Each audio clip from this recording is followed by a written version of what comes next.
Hello everyone, कैसे हैं आप सभी लोग। मैं सी नेहा बंसल आप सभी का स्वागत करती हूँ गाइडली की इस यूट्यूब लाइव सीरीज में, जहां पर आज है हमारा day 7 of daily MCQ discussion. अब तक हम 6 दिन से टिपिकली एमसीक्यूज ही डिस्कस कर रहे हैं, जो कि आपको एग्जामिनेशंस में आ सकते हैं। जिस तरह के एमसीक्यूज फॉर्म होते हैं और किस स्ट्रैटेजी से आप उन्हें क्लियर कर सकते हैं। यहाँ पर जरूरी ये नहीं है कि आपको हर कॉन्सेप्ट आता हो, जरूरी ये है कि आपका स्मार्ट वर्क कितना इफेक्टिव होगा। यानी कि कुछ ऐसे क्वेश्चंस भी होंगे जो कि फर्स्ट टाइम अपीयर होंगे एग्जामिनेशंस में, शायद आपके थोड़े से out of track, out of syllabus भी आपको लगे, लेकिन स्टिल एग्जामिनेशंस में तो आपको उन्हें फेस करना ही है। तो वहां पर काम आती है हमारी स्ट्रेटजीज, जैसे कि कुछ एलिमिनेशन टेक्निक्स जिसे हम यूज करते हैं कि कौन सा ऑप्शन तो नहीं होने वाला, वो करके हम अपने कुछ ऑप्शंस को रूल आउट कर देंगे। और फिर अगर ब्लफिंग ही करनी है, तुक्का ही मारना है, तो भी हम एक बेटर स्टेट में हो जाएंगे कि हमारा चूज किया हुआ आंसर करेक्ट है। तो मैं सी नेहा बंसल एक बार दोबारा आपका स्वागत करती हूँ इस लाइव सीरीज में। थैंक यू लाइव बने रहने के लिए और इसे लाइव मोड में अटेंड करने के लिए। खैर, अगर आप इसे रिकॉर्डेड वे में भी देख रहे हैं तो मैटर ये करता है कि आप यहाँ से कुछ ना कुछ वैल्यूएबल इनपुट लेकर जाएं और उसे अप्लाई करें अपनी एग्जामिनेशंस में। देखिए, अब आपकी एग्जामिनेशंस को ज़्यादा टाइम नहीं रह गया है, तो अब बिना कोई टाइम वेस्ट किए हम आगे बढ़ेंगे हमारे प्रैक्टिकल, थियोरेटिकल, कंसेप्चुअल सभी एमसीक्यूज के साथ। यहाँ पर कुछ कुछ कुछ एमसीक्यूज को हम स्टार मार्क करते हुए भी चलेंगे, जो कि मैं चाहती हूँ एग्जामिनेशंस के पहले जो फाइनल रिविजन आप कर रहे हैं तब उन्हें देख लें एक बार, जिससे कि अगर सेम क्वेश्चन अपेयर हो जाता है तो आपका लक है, सिमिलर अपेयर हो जाता है तो भी आपका लक है। ठीक है, तो आइए शुरू करते हैं आज के पहले क्वेश्चन के साथ। मेरी ऑडियो वीडियो पहले बता दीजिए क्लियरली अगर आप तक पहुंच पा रही है। Okay fine. ओके, सो आपका पहला क्वेश्चन क्या है? Time frame for collection of out station cheques in case of checks drawn on major cities is what? How many days? अब ये तो मुझे लग रहा है कुछ कॉन्सेप्चुअल क्वेश्चन है। अब क्योंकि आप लोग बैंकिंग बैकग्राउंड से भी बिलोंग करते हैं, तो मुझे लगता है कि शायद आप लोग को इसका आंसर पता होगा। इन केस नहीं पता है तो डिमोटिवेट मत हो जाइए, हम यहाँ पर हैं। अगर नहीं पता है तो अब इसे मार्क कर लीजिए एज एन इम्पॉर्टेंट क्वेश्चन। यूँ मान लीजिए कि आपकी एग्जामिनेशन में ये क्वेश्चन आने ही वाला है। सो यहाँ पर करेक्ट आंसर क्या होगा? मैं चैट में देख पा रही हूँ ऑप्शन बी और सी में कुछ कंफ्यूजन है। सो थैंकफुली ऑप्शन ए और डी तो नहीं है, राइट? आपका करेक्ट आंसर है ऑप्शन सी, 10 days। ठीक है, next one. Which of the following accounts will have a balance on the credit side? किन अकाउंट्स का बैलेंस क्रेडिट साइड में होगा इनमें से? इससे पहले आपको ये नेचर पता होना चाहिए कि डेबिट साइड और क्रेडिट साइड के क्या लॉजिक्स थे। देखिए, डेबिट साइड में होते हैं या तो एक्सपेंसेस या असेट्स। ठीक है, क्रेडिट साइड में क्या होगे? क्रेडिट साइड इज यूजुअली उसका उल्टा, इनकम्स, क्रेडिट और इनकम्स एंड गेन्स। क्या आपको वो अकाउंटिंग प्रिंसिपल याद आ रहा है? और यहाँ पर काफी लाइबिलिटीज भी हैं जो कि क्रेडिट बैलेंस होल्ड करती हैं। अब इनको देख के बताइए कि क्रेडिट बैलेंस किस चीज का होने वाला है? कैरियज आउटवर्ड्स, यानी कि आपने कोई सेल्स की और उस सामान को पहुंचाने का खर्चा लगा है। खर्चा मैंने कहा तो ये तो डेबिट होने वाला है। सेकेंड, मोटर व्हीकल्स, ये तो आपके असेट हैं तो ये भी डेबिट होंगे। थर्ड, रिटर्न आउटवर्ड्स, आपने कुछ परचेज किया था, आप उसे रिटर्न कर रहे हैं। सो परचेज रिटर्न, परचेजेस हमेशा डेबिट होता है, परचेज रिटर्न हमेशा क्रेडिट होता है। ठीक है, नेक्स्ट, कैरियज इनवर्ड्स, यानी आपने कोई मशीनरी खरीदी है, उसका ट्रांसपोर्ट आपको लग रहा है खर्चा लग रहा है, खर्चा आ गया मतलब डेबिट। तो यहाँ पर क्रेडिट एक्सपेंस एक ही है, क्रेडिट अकाउंट एक ही है, वो है आपका option C, return outwards account. Okay, credit note is prepared by dash. ये वाला कॉन्सेप्ट ऐसा है ना जिसमें मैक्सिमम रॉन्ग आंसर्स देखे हैं मैंने हर बार। आप मुझे बताइए क्रेडिट नोट कौन बनाता है? ठीक है, ऑप्शन डी तो एलिमिनेट हो चुका है, वो तो नहीं होगा। ऑप्शन सी भी एलिमिनेट हो चुका है, वो भी नहीं होगा। जाहिर सी बात है, एक बिजनेस ट्रांजैक्शन हो रहा है तो बैंक क्यों बनाएगा क्रेडिट नोट, है ना? तो ये तो नहीं है। अब यहाँ पर है असली कंफ्यूजन, अकड़ वकड़ बम्बे को। जी नहीं, यहाँ पर करेक्ट आंसर होगा सेलर। क्रेडिट नोट हमेशा सेलर बनाता है। क्रेडिट नोट होता क्या है? आपका sales return. Credit note is issued by a seller to a buyer to reduce the amount the buyer owes. कि सेलर ने एक चीज सेल की थी, बायर ने उसे खरीदा था, अब बायर नहीं चाहता उसे खरीदना, तो सेलर की बुक्स में था कि मुझे बायर से 10,000 रुपये लेने हैं। अब मुझे उससे 10,000 रुपये नहीं लेने, तो मैं उसको क्रेडिट नोट बना के उसका बैलेंस कम कर दूं। This could be due two reasons like goods being return, अक्सर गुड्स रिटर्न होते हैं तो क्रेडिट नोट बनता है, या फिर कुछ ओवर चार्जिंग या कोई और डिस्क्रिपेंसी हो गई है इनवॉइस में तब। एनीवेज वेट, आप शायद पढ़ नहीं पाए जो मैंने बताया। बेटा, अब देख लीजिए, क्रेडिट नोट कौन बनाता है? सेलर बनाता है। किस सर्कमस्टांसेस में बनाता है? इन सारे में। स्टार मार्क द सेम, यहाँ पर बहुत सारा कंफ्यूजन होता है इस वजह से। Next question, operating profit is dash. अब ऑपरेटिंग प्रॉफिट से आप क्या समझते हैं? जब हम पीएनएल देखते हैं ना, तो हम बहुत सारे प्रॉफिट्स देखते हैं। कोई नेट प्रॉफिट होता है, कोई ऑपरेटिंग प्रॉफिट होता है, कोई प्रॉफिट बिफोर टैक्स होता है। तो ये सारे अलग अलग होते हैं, इन सबके मीनिंग्स भी अलग अलग होते हैं। ऑपरेटिंग प्रॉफिट क्या होता है? ये सपोज आपका पीएनएल है, कि ग्रॉस प्रॉफिट आपका बैलेंसिंग फिगर जो बैलेंस कैरी डाउन है वो आया, आपके ट्रेडिंग अकाउंट से आया। फिर आपने कुछ खर्चे थे वो यहाँ पर नोट डाउन कर दिए। अब कौन सा प्रॉफिट किन खर्चों के बाद होगा जो कि वो ऑपरेटिंग प्रॉफिट के नाम से आएगा, और उसके बाद कौन से और खर्चे डिडक्ट होंगे कि हमें नेट प्रॉफिट मिल जाएगा? अब बताइए। Profit after deducting financial cost, profit after deducting taxes, profit after deducting normal operating expenses including depreciation. Option D है इक्वल टू नेट प्रॉफिट, तो डी तो बिल्कुल नहीं है। अब बताइए ए, बी और सी में से आंसर्स प्लीज। मैं लाइव चैट देख रही हूँ।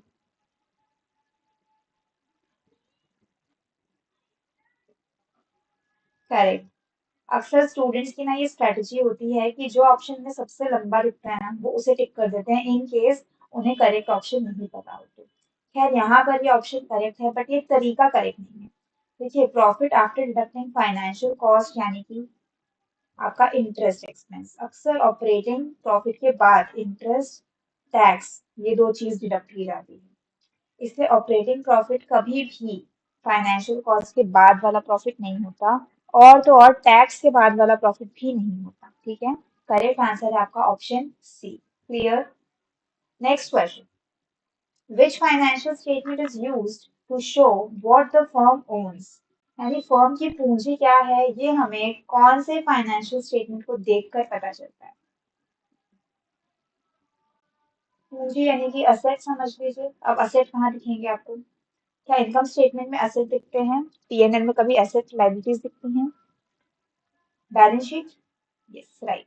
स्टेटमेंट ऑफ रिटेन्ड अर्निंग्स, ये होता है ओनर का वो पार्ट ऑफ द प्रॉफिट जो उसने रिटेन किया है, जो उसने बांटा नहीं है, तो ये पूंजी नहीं होती। कैश फ्लो स्टेटमेंट, इसमें तो कोई असेट्स नहीं दिखेंगे आपको, आपको कैश का बैलेंस जरूर दिखेगा।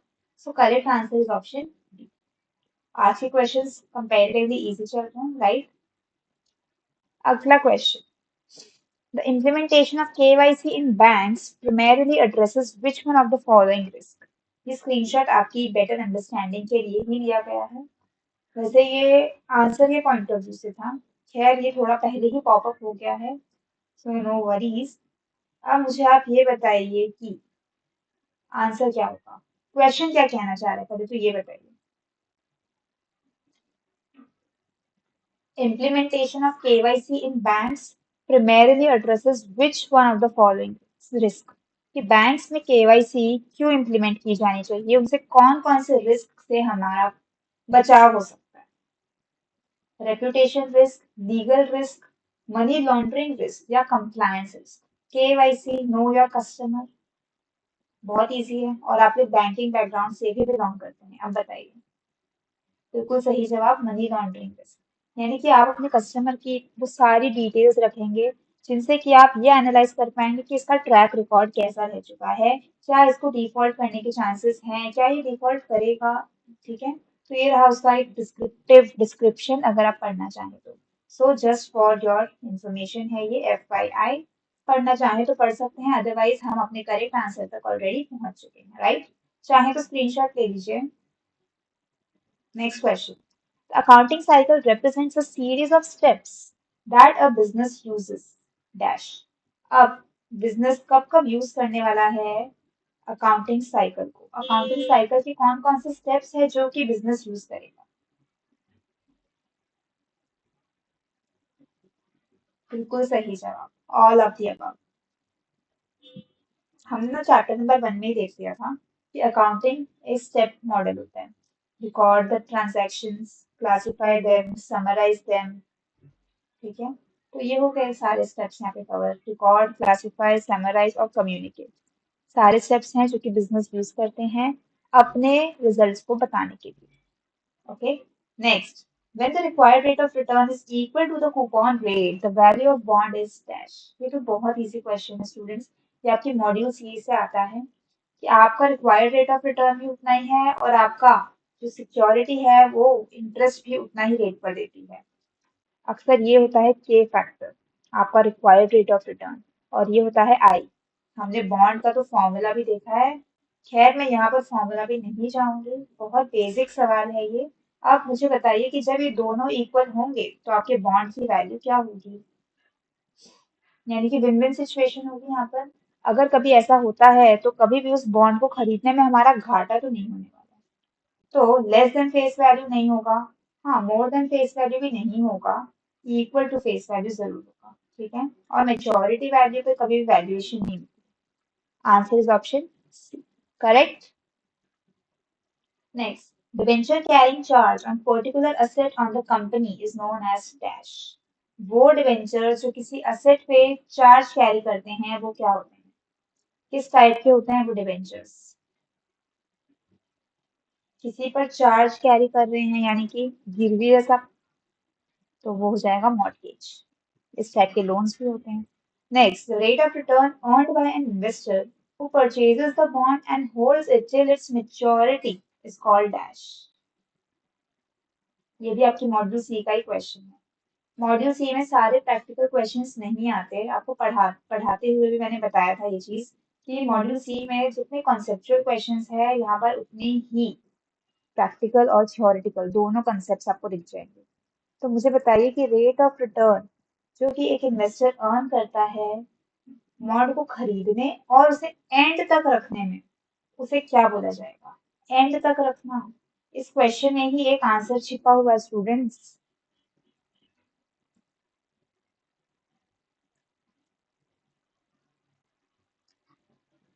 Option D is the incorrect answer. I am very sorry, आपका आंसर सही नहीं है। एनी ऑफ द अबव कभी नहीं हो सकता क्योंकि इन तीनों का मतलब सेम नहीं है। अब मुझे बताइए करेक्ट आंसर क्या है? Yes, YTM, yield to maturity, यानी कि मैं मेच्योरिटी तक इस बॉन्ड को कैरी करने वाली हूँ, तो मैं उस रेट को क्या कहूंगी? YTM। Answer is option C. Next question, company's profit divided among share holder is dash. Company का प्रॉफिट का वो पोर्शन जो कि शेयर होल्डर्स में बांटा जाता है उसे क्या कहा जाएगा? इंटरेस्ट, क्या इंटरेस्ट शेयर होल्डर्स को मिलता है?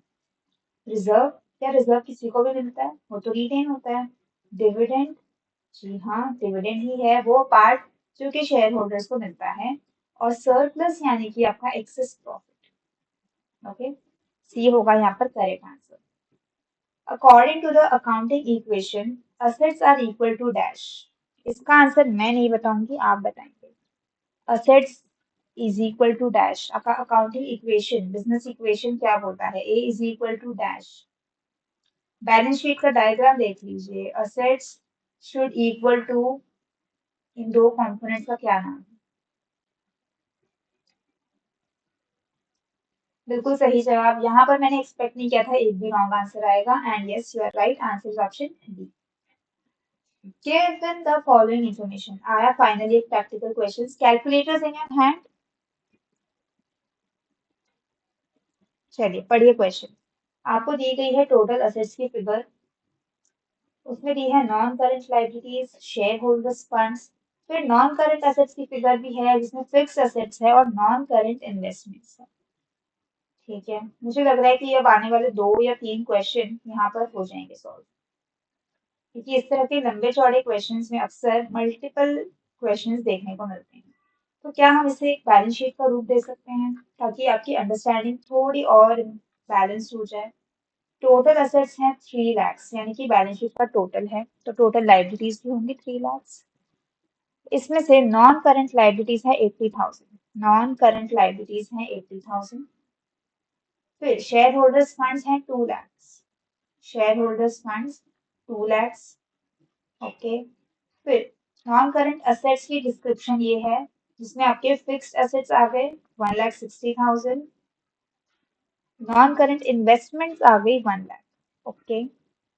अब जो बैलेंसिंग फिगर है वो आपकी करंट असेट्स और करंट लाइबिलिटीज होंगी। तो बताइए करंट लाइबिलिटीज कितनी होंगी और करंट असेट्स कितने होंगे।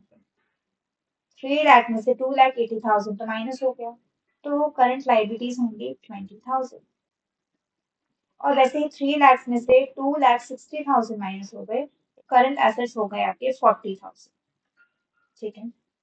Question, calculate the current assets. Current assets क्या आपको पता चल चुके हैं? Answer is option C, and yes, you are right. Next question, उसी सेम क्वेश्चन का सब क्वेश्चन है कि कैलकुलेट करंट लाइबिलिटीज। कितनी है आपकी करंट लाइबिलिटीज? अभी हमने कैलकुलेट किया। बिल्कुल सही जवाब, इट्स 20,000, ऑप्शन ए।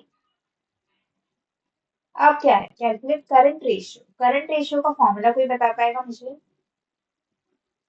सबसे इजी जो आपके रेशियो एनालिसिस का फॉर्मूला है ना, वो यही है, current ratio is equal to, clear, current assets upon current liabilities. बिल्कुल सही जवाब। तो आपके करंट एसेट्स कितने थे? देखिए करंट एसेट्स ऑप्शन सी 40,000 और करंट लाइबिलिटीज 20,000। रेशियो भी हमें साफ नजर आ गया। 40,000 डिवाइडेड बाई 20,000, ये होगा आपका 2:1। ओके, आंसर है option C. Clear. Next question, if gross profit on sale is 20% and cost of goods sold is 2,500, what will be the amount of sales? इस टाइप का सिमिलर क्वेश्चन हमने देखा था I guess day 4 के video में। Same question, यहाँ पर आपको प्रॉफिट का परसेंटेज दिया है, लेकिन अनफॉर्चुनेटली आपको इसको इस तरह से नहीं करना है। ये 2,500 पे नहीं लगना है ये प्रॉफिट। क्यों? It is profit on sale, sales की फिगर पे लगेगा। अगर 100 रुपए की बात करूं, सपोज 100 रुपए एक आइटम की कॉस्ट है, और आपसे कहा गया है कि प्रॉफिट होने वाला है वो 20% ऑन द सेल्स प्राइस, तो आप 100 पर 20% चढ़ा के उसे 120 में नहीं बेचेंगे, क्योंकि ये हो गया आपका profit on cost. Profit on sales के लिए एक बेस्ट तरीका है, आपको कैलकुलेटर में सिर्फ एक की का यूज करना है, एमयू। मैंने उस दिन भी बताया था। चलिए कैलकुलेटर उठाइए, आपको बताती हूँ। 100 रुपए के साथ चलें एक बार। मान लीजिए 100 रुपए पे प्रॉफिट ऑन सेल्स है 100, सॉरी प्रॉफिट ऑन सेल्स है 20%, तो उसकी सेलिंग प्राइस क्या हो? 100 लिखिए, एमयू 20%, क्या मिल रहा है आपको कैलकुलेटर में? 125, राइट। यानी कि अगर आपकी सेल्स प्राइस 125 होती है, तो इसका 20% क्या होगा? 125 का 20%, ये होगा आपका 25। और प्रॉफिट अगर आपने माइनस किया तो आपको कॉस्ट कितनी मिल जाएगी? 100। यानी 100 की कॉस्ट पे अगर मैं प्रॉफिट ऑन सेल्स जोड़ती हूँ 20%, तो मुझे वो मिलती है 125 की फिगर। क्वेश्चन अब ये है आपके पास कि कॉस्ट है आपकी 2,500 और आपका प्रॉफिट ऑन सेल्स है 20%। प्लीज अब मुझे बताइए, कैलकुलेटर्स यूज कीजिए, एमयू की का यूज कीजिए और बताइए 2,500 एमयू 20%, क्या मिल रहा है आपको correct answer? Is it option C? And yes, you are right. इस एम यू को आप हाईलाइट कर लीजिए, चाहे तो कहीं पर लिख के रख दीजिए कि जब जब प्रॉफिट ऑन सेल्स आएगा तब तब आपको इसे ही यूज करना है स्टूडेंट्स। क्लियर है बिल्कुल? थम्स अप दे दीजिए। Alright, next question.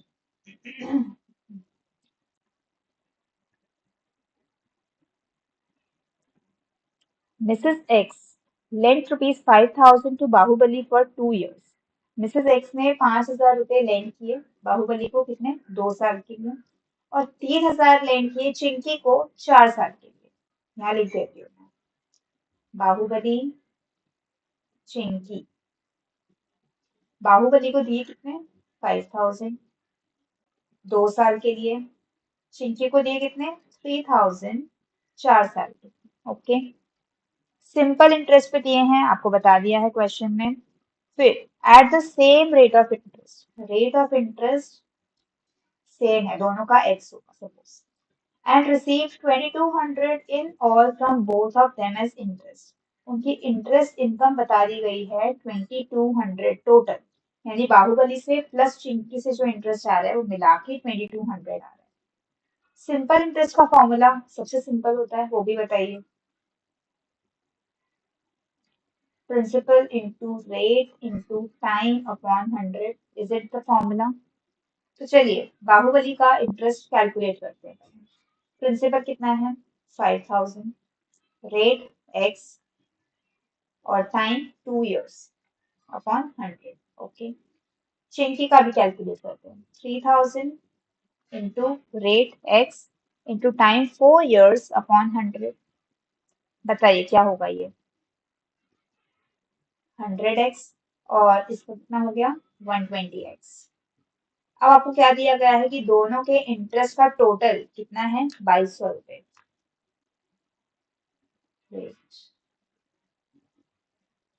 बेटा ठीक है, दोनों के इंटरेस्ट का मिला के टोटल आने वाला है 2,200 रुपए, यानी कि 100x plus 120x equals to 2,200। ये बेसिक मैथमेटिक्स चल रहा है स्टूडेंट्स, जो आप क्लास 3 और 4 में सीख लेते हैं। अब अगर देखिए एग्जामिनेशन में सेम क्वेश्चन आए और आपको लगे कि आंसर मुझे लगता है सबसे अतरंगी होगा और आप इसे टिक करके आ जाएं, तो ये बहुत बड़ा ब्लंडर हो जाने वाला है आपके एंड पर, क्योंकि इस क्वेश्चन को डील करना बिल्कुल भी हार्ड नहीं है, बस थोड़ा सा एक्स्ट्रा टाइम मांगता है ये क्वेश्चन। ठीक है, सो अब आपका फॉर्मूला क्या बन रहा है, 220x इज इक्वल टू 2,200। तो क्या आपको अपना x मिल जाएगा, कितना मिलेगा, 10, यानी आपका रेट ऑफ इंटरेस्ट होने वाला है 10। Answer is option D. Clear? Screenshot लेना चाहें तो ले सकते हैं। Okay, next question, find the amount of 5,000 invested at 10% during the period from 1st Jan 2017 to 15th April 2017। ये कैसी अतरंगी डेट्स है? तो यहाँ पर आपको सिंपली बस इंटरेस्ट ही तो कैलकुलेट करना है। बताइए, बैंकिंग बैकग्राउंड से आप लोग, इस चीज में भी मेरी हेल्प तो नहीं चाहिए होगी आपको। प्रिंसिपल पता है, rate of interest per annum पता है, और पीरियड भी पता है। क्या पीरियड आपका 1 साल भी है? नहीं, चंद महीने हैं, पूरे महीने भी नहीं है, नंबर ऑफ डेज में है, राइट? तो मानते हैं, चलिए हर महीने की एवरेज हम ले लेते हैं 30 डेज की। ओके, चलिए एवरेज क्या, एग्जैक्ट नंबर ऑफ डेज भी ले सकते हैं। जनवरी में कितने डेज हो गए, 31 डेज। फेब में कितने डेज, 28। मार्च में 31, और अप्रैल में 15, क्योंकि 15 अप्रैल तक ही आपको कैलकुलेट करना है। और चारों महीनों के सम ऑफ डेज क्या हो गए, ईयर के। तो आपको टी भी मिल गया, PRT। अब तो ये फाइंड करना बहुत ईजी है, 5,000 इंटू 10% इंटू, इन डेज का सम बताइए मुझे, 31 plus 28 plus 31 plus 15, 105 divided by 365। अब इसे सॉल्व करना बिल्कुल आसान हो चुका है।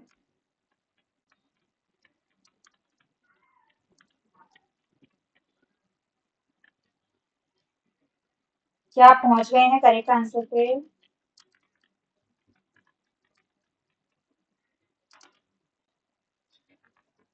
आपको मिली अपनी इंटरेस्ट की फिगर 143.835, उसे प्रिंसिपल में ऐड कर दीजिए, तो 5,000 143.8, option D is the correct answer.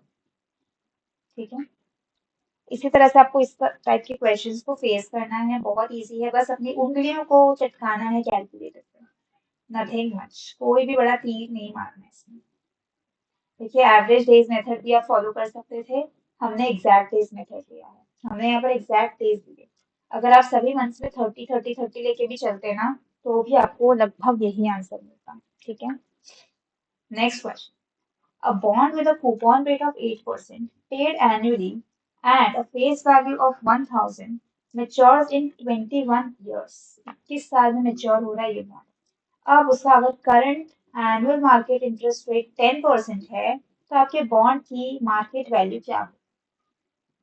देखिए, कूपन रेट कब काम आएगा आपको कि आपको हर साल के जो कैश फ्लोज फाइंड करने हैं ना, ईयर 1 ईयर 2 ईयर 3 के कैश फ्लो, हर साल आपको फिक्स्ड इस रेट पर इंटरेस्ट मिलने वाला है फेस वैल्यू पे, यानी कि 1000 पे 8%। हर साल आपका इंटरेस्ट इनकम 80 रहेगा।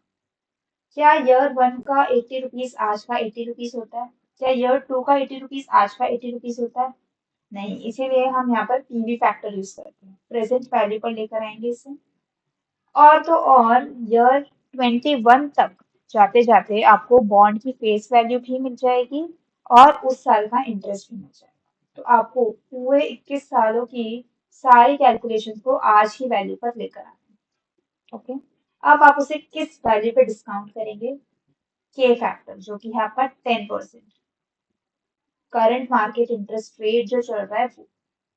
अब इसको कैलकुलेटर में बहुत इजीली किया जा सकता है, हमने ये सिमिलर क्वेश्चन किया था।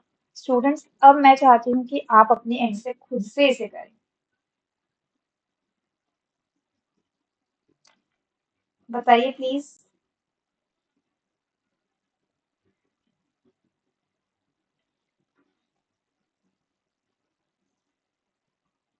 फॉर्मूला में चलिए आपकी हेल्प कर देती हूँ। हम यहाँ पर प्रेजेंट वैल्यू इस तरह से पहुंचाएंगे, interest divided by 1 + r।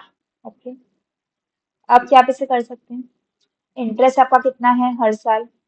80 rupees. 1 + r आपका कितना है? ये 10, 0.10 लिख दूं? ठीक है, अब बताइए मुझे, 1 + 10% यानी कि 1.1, तो 80 को उससे डिवाइड करेंगे तो आपको मिल जाएगी प्रेजेंट वैल्यू की 10% मार्केट रेट इंटरेस्ट अगर फॉलो होता है तो एक साल बाद आपको जो 80 रुपए मिलेंगे उनकी आज की वैल्यू होगी 72.7। इस तरह से आपको 21 बार इसे निकालना है। तो 21 बार अलग अलग से नहीं करना है, आप एक बार में भी इसे कर सकते हैं। उठाइए अपने कैलकुलेटर्स, डालिए 1 / 1.1। अब इक्वल्स टू को आपको प्रेस करना है 21 टाइम्स तक। ठीक है, कीजिए। 1 2 3 4 5 6 7 8 9 10 11 12 13 14 15 16 17 18 19 20 21। कुछ और मत प्रेस करना। आपको क्या फिगर मिली है 21 ईयर की? 0.135। ओके, अब आप प्रेस कीजिए जीटी, क्योंकि आपको हर साल कूपन मिल रहा है, वो भी फिक्स अमाउंट में मिल रहा है, 80 रुपीज एवरी ईयर। जीटी करने के बाद आपको मिला है 8.64, राइट? उसको मल्टीप्लाई कर दीजिए 80 के साथ, यानी अब आपकी सिर्फ और सिर्फ कूपन की वैल्यू क्या हो जाती है? इक्वल्स टू करने पर आपको मिलेगा 691.89। Press N plus. अब फेस वैल्यू भी तो रीडिंग होगी ईयर 21 पे, तो ईयर 21 की वैल्यू क्या थी? वो है ये 0.135। तो अपने 1000 को मल्टीप्लाई कीजिए 0.135 के साथ और दोबारा एन प्लस प्रेस कीजिए, एमआरसी कीजिए, आपको मिल गया है अपना करेक्ट आंसर। इट इज 826.89, यानी कि इस तरीके से आपके बॉन्ड की आज की वैल्यू होने वाली है 826.89। ओके, तो हमारा करेक्ट आंसर क्या होने वाला है? कम्स टू ऑप्शन ए, 827 बिल्कुल सही जवाब। इस तरह के क्वेश्चंस के लिए रेडी रहिएगा, क्योंकि इस तरह के कुछ क्वेश्चंस तो पक्का आने वाले हैं। आपके मॉड्यूल सी की टेस्ट इसी तरह से होने वाली है। ठीक है, आज के लिए आखिरी क्वेश्चन, फाइन। हमारा आज का लास्ट क्वेश्चन होने वाला है ये कि which of the following statements are true? इनमें से कौन सी स्टेटमेंट्स सही हैं? Cash flow reveals only the inflow, cash flow reveals only the outflow, cash flow is a substitute for income statement, cash flow statement is not a replacement of funds flow statement. Right का तो पता नहीं, पर हमें wrong statement तो जरूर दिख चुके हैं, यानी कि ऑप्शन ए नहीं हो सकता, ऑप्शन बी नहीं हो सकता और ऑप्शन सी भी नहीं हो सकता। यानी करेक्ट स्टेटमेंट है सिर्फ ऑप्शन डी। और ऑप्शंस में भी यहाँ पर भी आपको दिख रहा है ओनली डी का भी ऑप्शन मौजूद है। सो आपका करेक्ट आंसर होने वाला है ऑप्शन डी। राइट। और इसी के साथ हमने रैप अप कर दिया है हमारे आज के डिस्कशन को। तो यहाँ पर मैं आपसे यही एक्सपेक्ट करूंगी कि रोज इस तरह की एमसीक्यू लाइव सीरीज को अटेंड कीजिए और इसी तरह से इंटरेक्शन मेंटेन कीजिए, जिससे कि आपका कॉन्फिडेंस भी बिल्डअप होगा, बूस्ट होगा और आप एग्जामिनेशन रेडी खुद को समझ पाएंगे। ठीक है। सो इसी के साथ मैं इस सेशन को यहाँ एंड करती हूँ। हमारे क्रैश कोर्सेज भी चल रहे हैं स्टूडेंट्स, अब ज्यादा टाइम नहीं है, सोचने विचारने का टाइम अब जा चुका है। तो अब जितना टाइम है आपको उसे बचाना है और उसको करेक्टली यूज में लाना है। So you have to, in case you wish to register for our crash course, please reach out to us on this email address जो कि आपको स्लाइड पर दिख रहा है, या फिर आप इस नंबर पे भी कांटेक्ट कर सकते हैं। इस वीडियो के कमेंट सेक्शन में भी आप पिन कर सकते हैं, हमारी टीम आप तक पहुंच जाएगी अगर आप क्रैश कोर्स के लिए या किसी भी चीज के लिए कोई भी इंफॉर्मेशन चाहते हैं तो। Okay, so goodbye, good luck, thank you. See you, Neha Bansal, signing off.